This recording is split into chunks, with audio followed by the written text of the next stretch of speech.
There are only two kinds of people who do not experience painful emotions. The first kind are the psychopaths. The second kind are dead. There is a false understanding or expectation that a happy life means being happy all the time. No, learning to accept and even embrace painful emotions is an important part of a happy life, and the study of painful emotions is an important part of the field of happiness studies. My name is Tal Ben-Shahar. I'm a student and teacher in the field of happiness studies, and my most recent book is Happier No Matter What.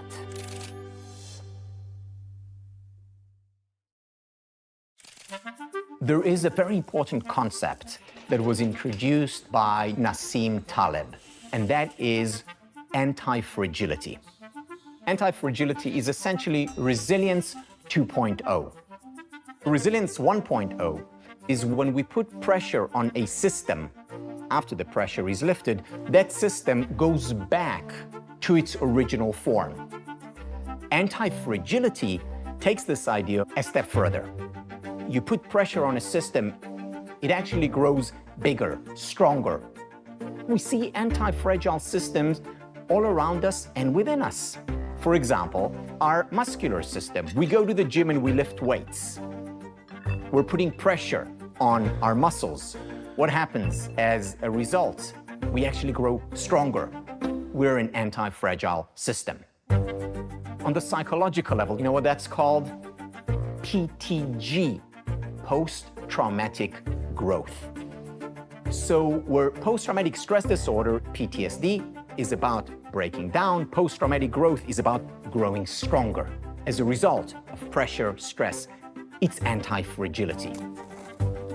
The role of the science of happiness is to teach us what conditions we can put in place to increase the likelihood of growing from hardship. Now, there is a paradox when it comes to pursuing happiness. On the one hand, we know that happiness is a good thing, whether in and of itself or as a means toward other ends. At the same time, we also know from research by Iris Moss and others that people who say to themselves, happiness is important for me, I want to pursue it, those individuals actually end up being less happy. In fact, they're more likely to experience depression. So the paradox is that on the one hand, happiness is clearly a good thing. On the other hand, valuing it as a good thing is problematic. So what do we do? The way to resolve this paradox is that we pursue happiness indirectly. Think about sunlight. So if I look at the sun directly, it's going to hurt my eyes. However, if I break down sunlight into its elements, into its constituents, I can look at the colors of the rainbow. So I'm indirectly looking at the sunlight, enjoying it, savoring it. In the same way, pursuing happiness directly can cause more harm than good. But breaking it down into its elements can lead us to enjoy the indirect pursuit of happiness and by extension, to raise our overall levels of happiness. What are the metaphorical colors of the rainbow when it comes to happiness? Here we have what I've come to call the SPIRE model, and it can trigger the anti-fragile system. SPIRE is an acronym that stands for spiritual, physical, intellectual, relational, and finally, emotional well-being.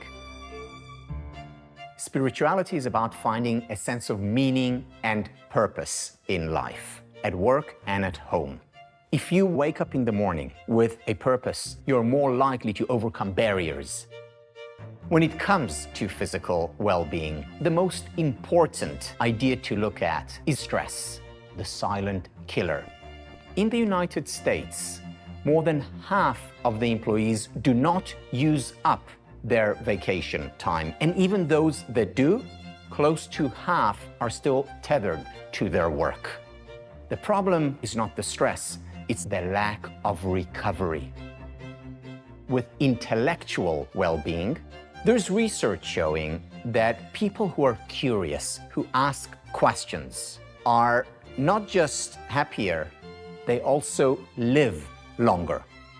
Another important element is not just asking questions, it's deeply engaging with material. It can be text, a work of art, even nature. Relational well-being is very important. The number one predictor of happiness is quality time we spend with people we care about and who care about us.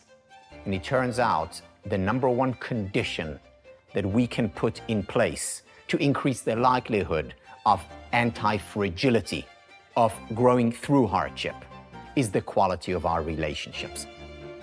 Finally, emotional well-being.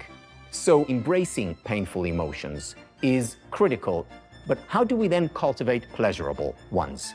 Specifically, the emotion of gratitude. Cicero talked about gratitude as the mother of all virtues. When we appreciate the good in our life, we have more of it. So happiness is much more than pleasure. Happiness is whole being. These 5 elements together create that sunlight, happiness. I don't think there is a point before which one is unhappy, after which one is happy. Rather, happiness resides on a continuum. It's a lifelong journey. And knowing that, we can have realistic rather than unrealistic expectations about what is possible. I do not think that things necessarily happen for the best. However, we can learn to make the best of things that happen.